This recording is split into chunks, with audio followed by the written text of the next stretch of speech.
마가복음 13장 19절에서 23절입니다. 함께 읽겠습니다. 이는 그 날들이 환난의 날이 되겠음이라. 하나님께서 창조하신 시초부터 지금까지 이런 환난이 없었고 후에도 없으리라. 만일 주께서 그 날들을 감하지 아니하셨더라면 모든 육체가 구원을 얻지 못할 것이거늘 자기가 택하신 자들을 위하여 그 날들을 감하셨느니라. 그때에 어떤 사람이 너희에게 말하되 보라 그리스도가 여기 있다 보라 저기 있다 하여도 믿지 말라.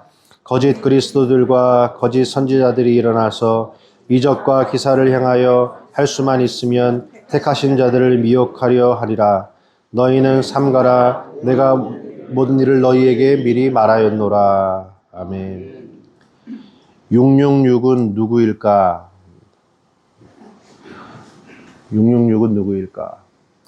지금 우리가 읽는 이 말씀이 마치 마지막 날 무슨 지구가 멸망할 때에 일어나는 그런 코드로 잡고서 이해를 하는 방식들이 있어요. 그런데 그렇게 가면 안 되고요. 환난의 날, 그날 환난의 날은 예수 그리스도께서 오셔서 십자가에서 구속을 완성하신 날부터 이미 시작된 거예요. 그 모든 예수님의 십자가의 구속 사건 이후에 모든 날들은 뭐냐? 하나님께서 예수 그리스도의 피로 우리의 옛사람을 죽이는 환난을 통해서 그 환난을 통해 회개하고 거듭나서 돌아오는 자들을 구속하는 그 날들이 바로 이 환난의 날들이에요. 그래서 환난의 날을 통과하지 않고는 새 성전으로 새 예루살렘으로 입성할 수 없다. 그거를 명백하게 이야기하고 있는 거예요. 여기 거짓 그리스도들과 거짓 선지자들은 이거를 뒤집는 거예요. 이거를 뒤집어서 환난이 없이도 회개하지 않아도 새 하늘과 새 땅을 차지할 수 있다. 이런 교리들을 내세우는 자들을 주의하라. 내가 이미 너희에게 미리 말하였노라. 그들이 여기 있다 저기 있다. 환난 없이 그리스도의 나라에 동참할 수 있다니까 얼마나 좋아요. 내가 예수 그리스도의 보혈의 피로 나를 완전히 흠뻑 적셔서 내 옛사람이 피로 다 지워지고 그리스도의 피로 흰 옷을 입는 환난의 진노의 포도주즙 틀에서 밟혀서 피 흘림을 당하고 말 굴레까지 피가 채워지는 환난을 통과하지 않고도 하나님 나라에 들어갈 수 있다. 그런 게 얼마나 좋아요. 그러니까 그런 것들을 주의하라 이거예요. 주의하라. 여기에 이렇게 얘기하죠. 주께서 그 날들을 감하지 아니하셨다라면 모든 육체가 구원을 얻지 못할 것이거늘. 하나님께서 그 날들을 감하셨대요. 그 날들이 뭘까요? 여기서 말하는 그 날, 감하였다라는 것은 율법으로 인하여서 구원을 받으려고 하는 율법의 시기, 율법으로 구원을 받는 아직 하나님의 은혜의 시대가 도래하지 않고 율법으로 자기의 의를 만들어서 구원에 이르려고 했던 율법의 시기를 가지처럼 잘라냈다는 거예요. 그 가지처럼 잘라내고 은혜의 시대의 문을 연 게 뭐냐? 그게 십자가라는 거예요. 예수 그리스도의 십자가. 그런데 거짓 그리스도들과 거짓 선지자들은 하나님이 잘라내신 의에 대한 것으로 구원을 얻는다라고 하는 그 날을 다시 이어붙이는 거예요. 다시 이어붙이면 뭐가 되겠습니까? 복음과 율법이 만나게 되죠. 복음 안에 율법이 다시 들어오죠. 율법과 복음은 하나인데 이 율법과 복음을 두 개로 나눠요. 그러면 서로가 뭐가 되냐면 긴장관계가 돼요. 모순과 충돌이 돼요. 그럼 어떻게 될까요? 하나는 믿음 플러스 행함이 있어야 된다라고 하는 방향으로 가든가, 아니면 오직 은혜인데 율법이 지겨워 죽겠거든. 자꾸 쫓아오니까. 그러니까 율법 폐기론자, 행위 폐기론자로 가요. 그러니까 둘 중에 하나로 간단 말이에요. 모든 이단 사상은 예수님 초대교회 이후에 이단 사상은 이 두 가지로 갔어요. 율법 폐기론으로 가든지 은혜 플러스 율법이 행위가 더해져야 된다라고 하는 이 흐름, 두 개의 흐름으로 가요. 거기에서 거짓 선지자들, 거짓 그리스도들이 다 나오게 됐습니다. 그런데 이 둘 중에서 갈라디아서, 로마서 이럴 때 나올 때는 은혜 플러스 행위가 따라야 된다라고 하는 할례주의자, 이런 사람들이 교회에 막 등장하기 시작했어요. 그게 바울과 그 초기 시대 때 일어났던 하나 유대의 흐름이에요. 이단의 흐름. 또 하나의 흐름은 플라톤 철학이 들어오면서, 복음 안에 플라톤 철학이 들어오고 율법이 같이 붙어 있다 보니까 육신은 더러운 건데 영혼은 깨끗한 거 아니냐. 이 지긋지긋한 율법을 폐기해버리면은 얼마나 자유하겠는가. 그러면서 영주주의자들이 나온 거예요. 그래서 율법을 은혜 플러스 율법 주장하는 자들과 아예 율법을 폐기시켜놓고 육체적으로 정욕을 따라서 아무렇게 살아도 돼. 우리의 영혼만 구원받는 거야. 라고 했던 이 주장들이 강력하게 했고, 이 두 개의 흐름 중에서 결국에는 영지주의적인 이 흐름이 더 강세를 가지면서 이 두 개가 지금까지도 이어오고 있는 이단 사상들입니다. 이단 사상들.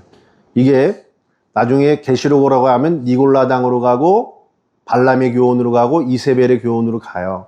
그런 거를 들으시려면 성역 공부로 오세요. 네.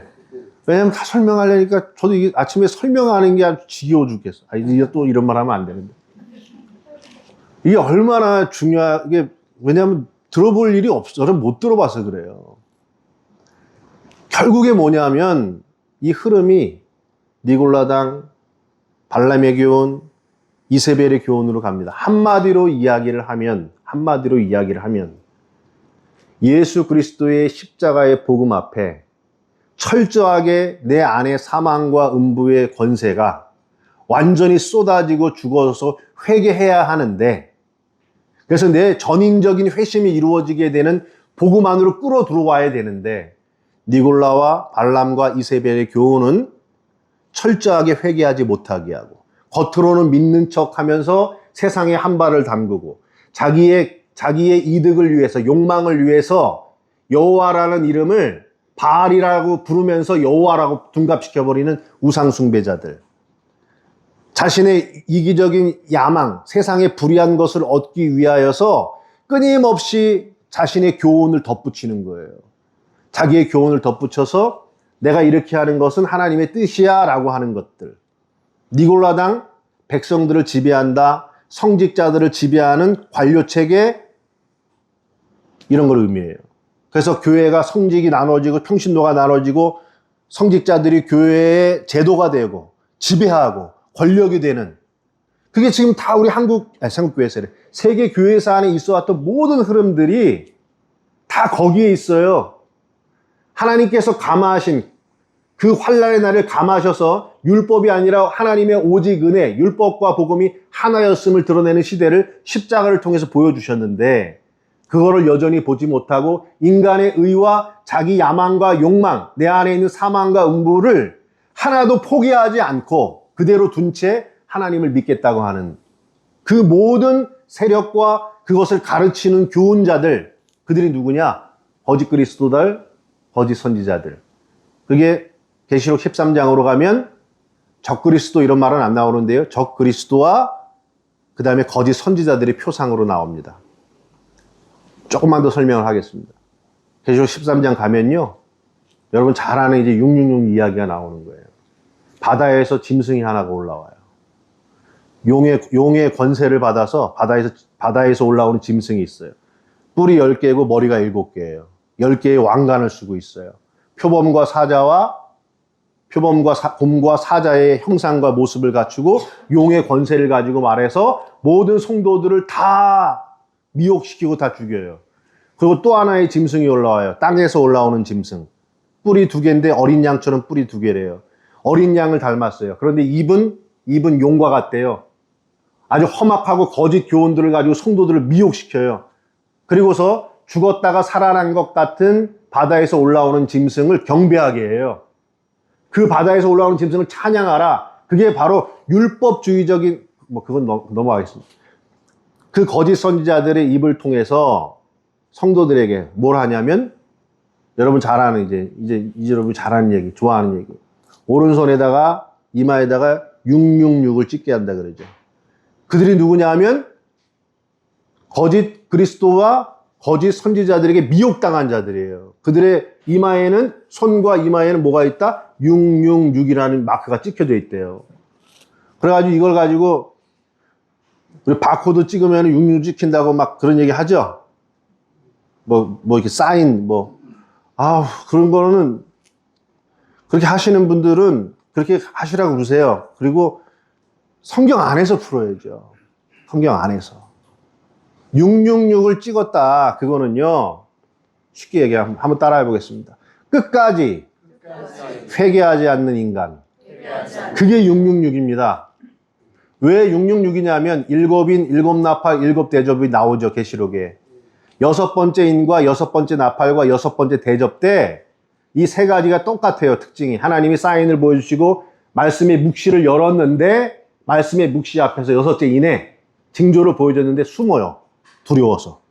회개하라고 말씀을 열어줬는데 숨어버려요.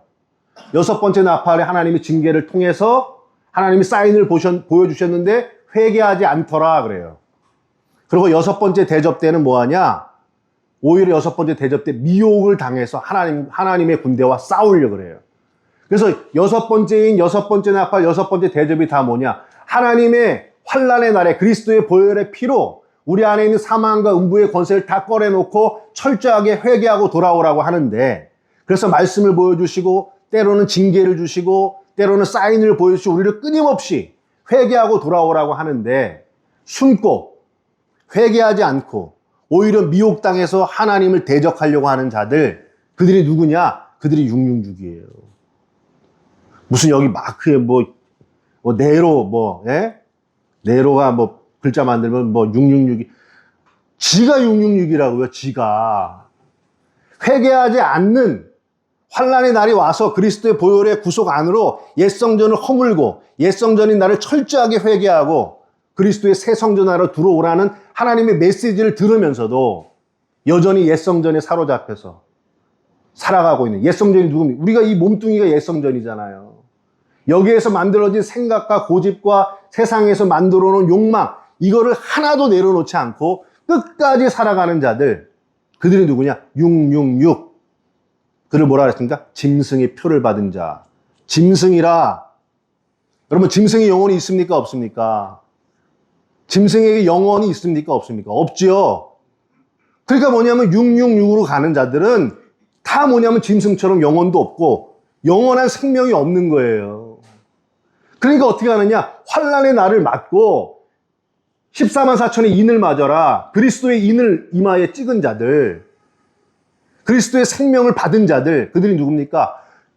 어린 양의 피로 그 옷을, 큰 환난에서 나온 자들인데 어린 양의 피로 그 옷을 희게 하였느니라.